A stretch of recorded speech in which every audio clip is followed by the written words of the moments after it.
Hi, welcome to my channel. Today I am doing the Reader Problems book tag. I just filmed my review of the Winternight trilogy and I thought that I have some time to do a tag. So I personally don't really know what this tag is about, but I'm gonna just go through the questions and just quickly answer them. Okay, so number one.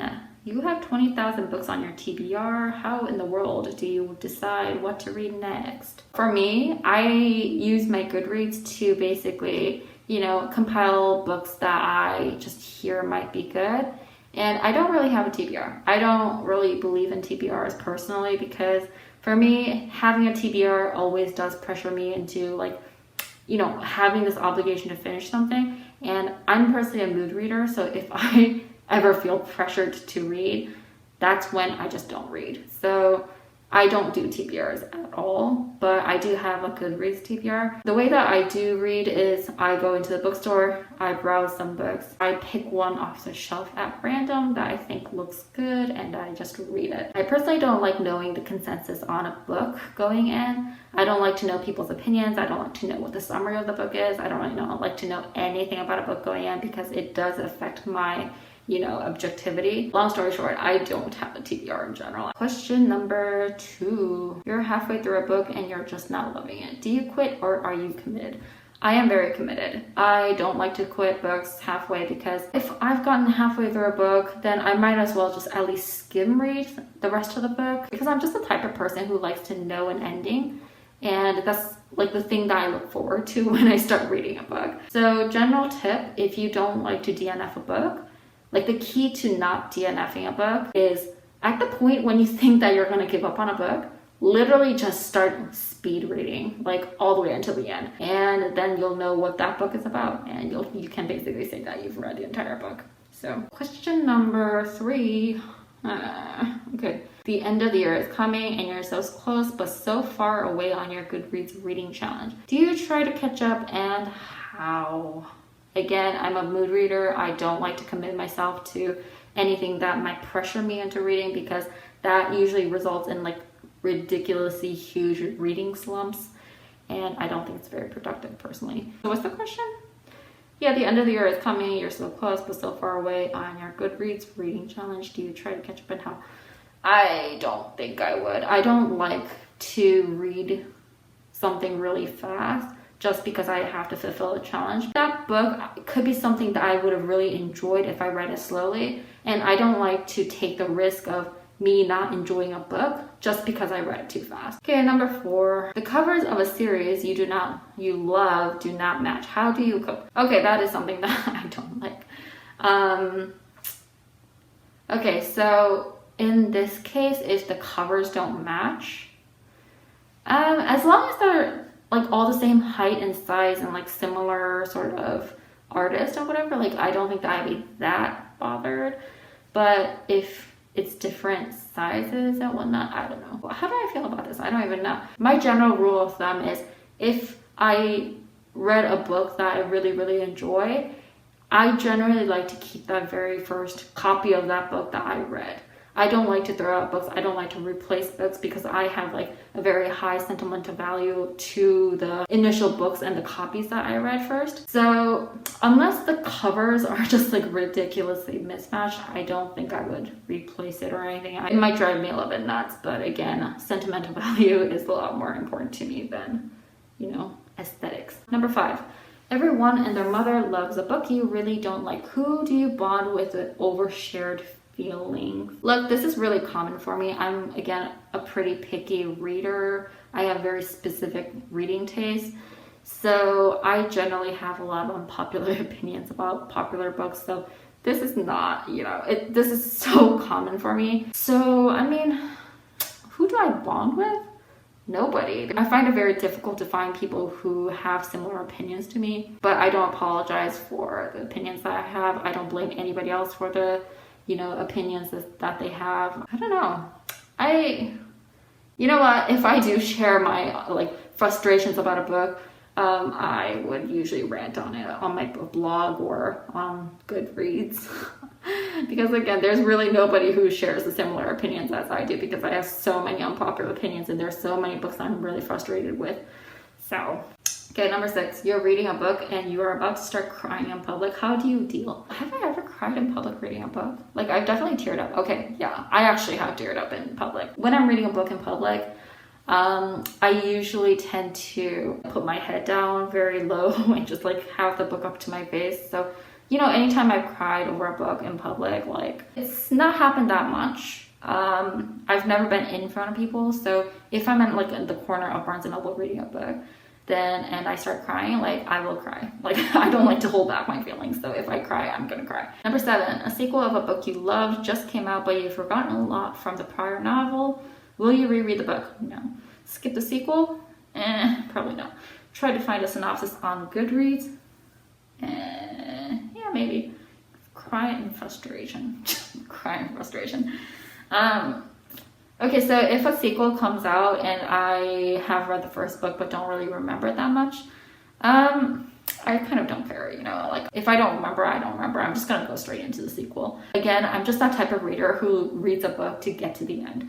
So I don't know if that's a bad attitude, if that's a good attitude, but just because it's a sequel doesn't mean that you can't completely skimp on what happened in the first book. So generally, I tend to remember what happened in the first book, so I don't fuss about it. If I don't remember certain characters, I'm sure I'll figure it out along the way.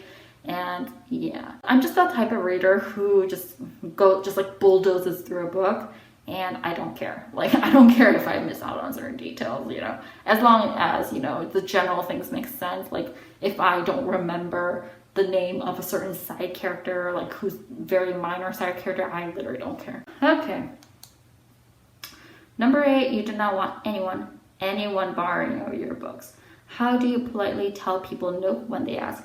And I'm actually the type of reader it's very difficult, again, for me to find people who have the similar opinions on me, and therefore I tend to push my books on people. I tend to basically like make them read it. I just basically am like, can you read it? Can you read it? Can you read it? So that, you know, if finally they can like have the similar opinions on them, like we can share those opinions. So in general, I'm the person who tends to push my books on them rather than being like, oh no, you can't touch my books. You know, I don't mind people borrowing my books, as long as like they don't give it back completely ruined. But the question is, how do you politely tell people no when they ask? Only my family members have asked to, you know, borrow my books. Usually my sister, but my sister has her own copies. Usually, like, we usually have very similar type of books. We have like copies of our own. So whenever she asks to borrow a book, it's usually to steal mine so that she can have a cleaner copy, and I would end up with a dirty copy. So if my sister asked to borrow a book, I would be like, no, hell no. Okay, so number 9. You've picked up and put down 5 books in the last month. How do you get over reading yourself?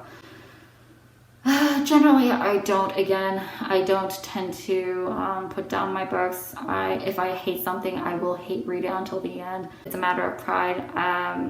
Not saying that DNFing is a bad thing. I admire people who are able to DNF, but I'm just so curious about how this shitty book ends that no matter how much I'm frustrated or like bored by a book, I'm just gonna bulldoze to the end. So usually that's not the problem, but how do you get over your reading slump?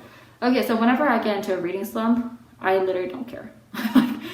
I don't get into reading slumps too easily because, again, I'm very good about just reading whatever I want. Whenever I read a book, that's usually when I want to read a book.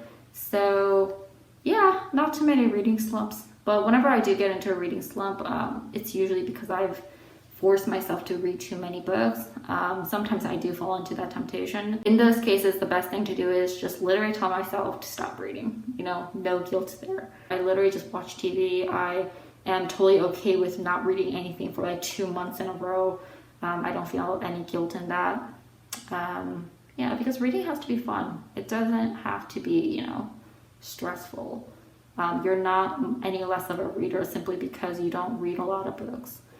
So yeah, there are so many new books coming out that you're dying to read.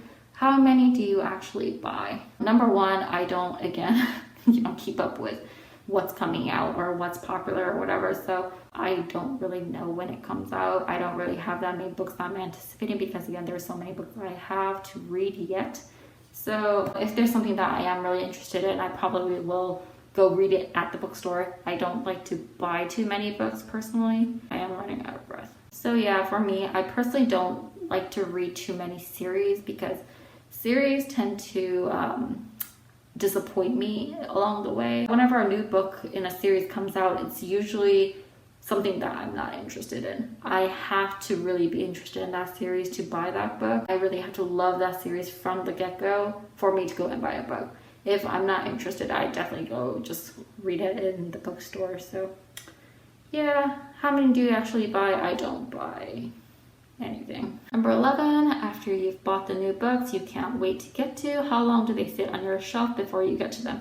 Okay, so this is a tricky question. I usually don't buy new books that I haven't read. I usually like to read at least half the book at the bookstore. And then if I really like that book, that's something that I will take home and then be like, okay, I'm going to finish at home. But I tend to not really buy too many new books that I've never read before because I know they're just going to sit on my bookshelf. So in answer to that question, if I buy a book that I haven't read, how long does it take me to get to it? Like, it's going to take me forever. It will take me forever. And that's why I don't like to buy too many new books, because I know I'm not going to get to them. It's going to put a lot of pressure on me. It's going to be actually like guilt-inducing to see those new books on my bookshelf. It's just this whole cycle of, if I buy a new book that I have not read, I know it's going to go on my shelf, and if I look at it on my shelf, I'm just going to be guilty because I bought that book without reading it. And then because I'm guilty, it's going to induce a reading slump. And then if I'm in a reading slump, I'm going to be even more disinclined to read that book. So any new book that I buy and I put on my shelf that I haven't read, it's likely gonna stay there for like years. So yeah, number 1, I don't buy too many new books. And if I do, that book will likely stay on my shelf forever. So yeah, not great. Anyway, I think that was the tag. So yeah, those are the reader problems that apparently a lot of people have. I personally don't, because I'm pretty good at moderating my own like mental health and like moderating my own mood swings, mood reading issues. So yeah, reader problems that I have are not these, but I might talk about, you know, my own reader problems in my another video. So that was the tag. Thanks for watching. It is raining outside right now, so I'm just kind of zoning out right now because I really like the sound of the rain. Anyway, thanks for watching. Toodles.